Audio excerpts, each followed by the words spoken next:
Hello, everyone. Welcome to Cloud Wars Live, where we explore today's digital revolution by speaking with business executives and thought leaders who are changing how the world lives, works, plays, learns, and dreams. Our guest today is Charles Araujo, industry analyst, author, and speaker. Charles helps executives and organizations thrive in this digital age. Charles is the author of a number of books, including The Quantum Age of IT, The Ecosystem Advantage, and Performance-Driven IT. And because a lot of the work that Charles does focuses on people and their fast-changing roles and responsibilities in this crazy digital world, Charles's monthly episodes here on Cloud Wars Live will come under the handle of Araujo on Transformation.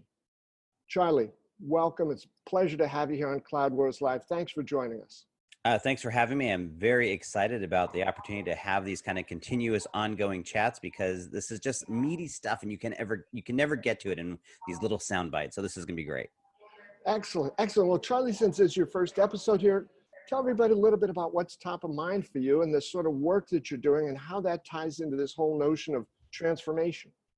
So yeah, if you don't mind, it's going to be a little bit of a longish story, but I'll try to condense it as much as I can. But I think it's relevant for, I think, a lot of the people watching and listening. So at my core, I'm an IT guy. I ran technical operations for about $1 billion healthcare firm 20 some odd years ago, and then spent most of my career as a consultant, sort of a right-hand guy to executives that were engaged in these large-scale transformational programs. And so I would basically run them for them or kind of be by their side leading them. And so a lot of technical work in the early days, but spent a lot of that time on things like organizational design, operational optimization, process improvement, that sort of thing. And I started focusing on IT transformation about, 9-10 years ago now. And I was like this crazy preacher on the sidewalk going, you must transform, because I saw that the world of IT was changing dramatically and IT leaders were struggling to adapt to it. And so the IT leaders, the executives I was working with at the time sort of said, okay, we get it. But what's happening? What's coming? And I didn't have a great answer. So that's what actually, I ended up coining this term, the quantum age of IT, whether it was a good term or not. But I threw up this website and this publisher reached out to me and said, this is interesting stuff. Have you ever thought of writing a book? Ha ha ha. How hard could that be, right? So a year and a half later, I finally had this book. It was published. And the very first call I got was an invitation to speak at a conference in Amsterdam. And so suddenly I'm traveling around the world talking about the future of IT. And I ended up doing a speaking tour through New Zealand, where one of the events I was speaking at was something called the Digital Disruption Conference, or that I was invited to speak to. And unique for me at the time, it was not an IT audience. It was sort of like TED Talks for New Zealand, and it was the business elite of Auckland. And so it caused me to step back and ask how these forces that I've been researching and writing about and talking about, how they were actually affecting the broader world outside of IT. And so that's what caused me to focus on what we now call digital transformation. But really at the time, it was just sort of this light bulb going off for me that this was a new time and space in which the fundamental ways that organizations were structured, managed, and led were changing, that it was underpinned or enabled by all this technology, but that it was really about these fundamental business transformations that were occurring. And so that's been what I'm working on for the last 5 years. And most recently, what that's led me to, as I've continued to sort of peel this onion, is two big recognitions, right? The first is that there's this shift in power and focus away from the organization as kind of the central organizing construct into this idea of centering everything on the customer experience. And then the second is this idea that we're reaching this new era in which technology is now able to automate a lot of things that humans had to do. And I have a whole tirade about the industrial age, which I won't get into right now, but that's leading us to this new point in time that I've really been focusing on this idea that in this very near future, it's in fact going to be our humanness and not maybe our technology skills that are the drivers of our personal differentiation, and the ability to unleash things like creativity, imagination, empathy are going to be key. And so from a leadership perspective, how do we do that? And so that's really still under the broad banner of digital transformation. These are the pieces that I'm really starting to dig into these days. Well, Charlie, one of the things that I was drawn to when I first heard about your work and took a look into it, and in our initial conversation, was your ability to understand very deeply all the different facets of technology, but to bring that around to the human point of view. And I want to ask you about a quote that you have featured prominently on your website. The quote says, "Embracing your humanness is the key to transforming your life, reshaping your organization, and thriving in a technology-driven world. Tell us what you mean by that. Oh, see, I love it. You're going to give me a chance to get into my tirade. So here's the deal. Throughout the industrial age, and I've spent a lot of research. In fact, I've done a lot of research. It started with my first book about sort of how all of this that we just know to be how the world works, how it came to be. And throughout the industrial age, it was all about producing a mass product for a mass market. And so almost everything we know about how organizations are structured, managed, and led is driven by this idea. And so our hierarchical models, our supply chains, all of this was built around this idea. And during those early days, the industrial barons of the time, what they really needed were robots. They needed this ability to have something done repeatedly, consistently, reliably. They didn't have robots. And so what did they do? They created them. They created them out of us humans. They literally created societal structures, educational models, which trained us to show up on time, every day, repeatedly, and do the same dang thing over and over and over again. And so while even more recently, there's been talk about, creativity and innovation, if you really look at how organizations are structured and how we manage people, we beat that out of us, right? It has literally been, it's like, yeah, we want you to be creative, but don't break the rules, show up, follow this process, do exactly these 7 steps. And so the big message that I have is that as that starts shifting, as the robots, so to speak, come back for their jobs, right? We can now automate anything that we can reduce to an algorithm, or will be able to do that very soon. Then suddenly these very human characteristics that we're all built with, that we're all born with, suddenly, but that we've repressed, now become the drivers of value, of differentiation, because those are the things that a computer either can't do or we frankly don't want them to do. And so this idea of creativity, imagination, empathy, this ability to unleash this innate humanness and not hide it, not stick it in a drawer, I think is going to become the great differentiator. Ironic as that may sound, the great differentiator as we step into this future. So, Charlie, it's a beautiful thought and idea, but for some leaders, some organizations, some cultures, it could be quite a challenge, pretty scary, maybe even a little bit threatening.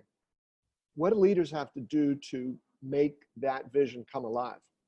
Do you practice an understatement? Because that may be one of the biggest understatements that I've heard in a while. Yeah, no, this is a massive, massive challenge. Here's what's interesting and why I think it's actually such a great challenge is that I spend a lot of my time working with enterprise executives in a bunch of different formally, informally, and there's not a one that I've talked to in the last at least 4 or 5 years that doesn't get this. They understand it intrinsically. But to your point, there's so much rigidity and structure, almost like calcium buildups, right? That I used to describe it as the rust on an organization, that trying to move it is really, really difficult. It actually, not to give myself too much of a plug here, but it's why I actually launched this new digital journal called Your Digital Future. And it's specifically aimed at answering this question. How do digital era leaders, as I'm calling them, anyone who is willing to step into this bright, bold future and try to figure out a new way of working, what can they do? And part of it's understanding what's happening. I mean, knowledge is valuable. It's one thing to sort of intrinsically get this. It's another thing to start deconstructing all the moving parts and pieces and exactly what's happening. So I think education is critical. And then the next part is, how do you start putting this into practice? And fundamentally, it is my core, because it's about organizational change and personal transformation. And that's what it's going to take. So as a leader, the most important thing you can do is be honest with your employees, first and foremost. Tell them that this big stuff is happening. You need to figure it out. You need to be on board. And oh, by the way, I don't have all the answers. This isn't about me telling you what to do. This is about you need to participate in your own future, right? We have to have these honest conversations where we're just putting it all on the table. But then secondly, I think leading by example. I'm a huge fan of servant leadership concepts, this idea of asking yourself as a leader, how can you help your team get through this? Because it is going to be scary. And when we get scared as humans, fight and flight responses kick in. There's all of this stuff. I just wrote a piece about why automation fails, and it has to do with the fact that we have to create space in organizations for them to have a safe path so it doesn't feel like it's their destruction, right? And so all of these kinds of issues about really approaching this and understanding what the ramifications are. Because you walk in and go, hey guys, great job, great idea, great news. We just found this new technology. It's going to automate 70% of everything you do. that just means 70% of them go, I don't have a job, right? And if you haven't thought through those ramifications and done it with intent, then you're going to lose everybody. And then you're going to wake up 3 years later going, why did we just spend $100 million on this project and nothing got better? And that's what we see a lot of. So I think that's the kind of it's starting to get into this process and recognizing just how big it is. So Charlie, on the one hand, so you just described the internal challenge and the external challenge. It's, in some ways external and in some ways existential, of companies today did the same thing over and over and over. And what they're finding now is that the customer experience moves to the top of the list of their priorities. Again, relatively easy to say, pretty hard to do. How do you tie your point there about, the need inside to be honest and help people see that path toward a blend of automation and creativity, and then put that in the service of this customer experience that, has been the center of a lot of what you're writing about these days? Well, I think it's very difficult for many organizations. So sort of the same thing, that we need to start by stepping back and saying, what is the core essence of this, right? And the most important thing about this to understand is that the customer experience is not synonymous with the buying experience, which is what most people tend to translate it as. I wrote an entire article about a fitness company, a gym, that basically sort of blew this, in my opinion, because they were really great at the front end of this process, but they've lost sight of the fact that my customer journey is this massively long, really intertwined, really complex thing. And they were focused on this one piece of it. It's also part of the problem with digital transformation efforts in general, actually. And so I think it's first understanding that, but then secondarily, it's about recognizing that this does represent a fundamental shift. I actually have coined a term, and I'm out there kind of trying to pitch this, called the digital experience supply chain. And the basic premise being that in the industrial age, because we were selling a mass product to a mass market, and the driver of value was therefore our ability to optimize that delivery, we organized our entire organization and our almost all the technology we've ever deployed in the enterprise is all around that optimization. And so when you start thinking about the customer experience, you realize that it flips this whole thing upside down, because now suddenly the customer is at the center of this, because they're the ones that are in control, right? We have more, as consumers, we're all customers, we're all consumers. We have more information available to us now than ever before. And there's no way any company can pull the wool over our eyes between reviews, being able to understand exactly where their product was sourced, how it's made. This idea of secrecy in organizations is almost, a joke today. Yeah. And so when that happens, well, how do we start transforming our entire business model around it and our operating model around it? And then ultimately, how we actually organize and manage work in order to support those new operating models, which then support the new business models. And then, by the way, the customer experience itself, customer expectations are in a continual state of change, because once I get a little taste of that control and power, I want more of it. I want the next company to treat me even better. Expectations are, this arms race now. And so it is a really fundamental shift. And why, by the way, going all the way back to the first one, why having these honest conversations with your employees as a leader are critical, because this idea, this is no resetting this to get to some new normal. It's going to be this continual state of transformation, which means you need your team not worried about, am I going to have a job, but continually worried about how they're going to continually transform and innovate. Yeah, and with a common set of objectives and goals, or at least everybody's seeing what the same target is, right? And that is, grow, dazzle, delight, engage, those customers in ways that the customers maybe never thought possible, and the people inside the company didn't think possible, and that it's okay, to hit correct, move along quickly, but learn as we go, keep that North Star though focused on the customer. Where, Charlie, I think it's funny, you hear CEOs in every sort of industry talking about this, and some of them is they say, well, our number one priority is customer experience, but then you hear what they talk about or how they talk about it. It's like, okay, philosophically you got it, executionally there's a lot of work to be done. Yeah. So I think it's good that these are out there, and I loved your term about, what did you call it, the digital experience supply chain? Very, very well said. And I hope that companies will jump on this pretty quickly, because as you said, as important as the physical supply chains were to get us sort of to this point, the next huge leg of the journey is going to be about an entirely different sort of supply chain. So I hope your idea catches on there. Well, thank you. Me too.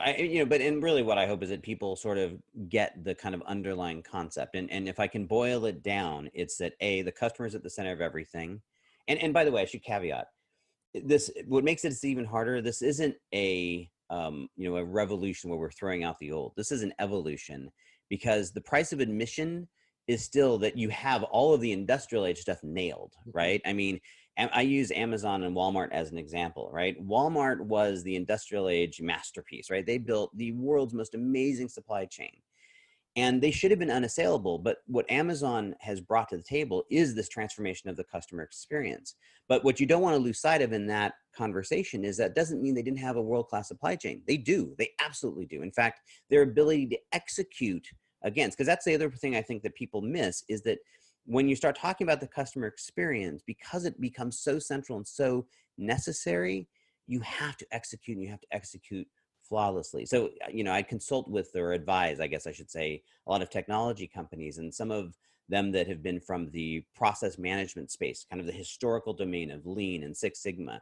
And they kind of like would ask me, lamenting, it's like, are we even relevant? I go, no, you're wildly relevant. Yes.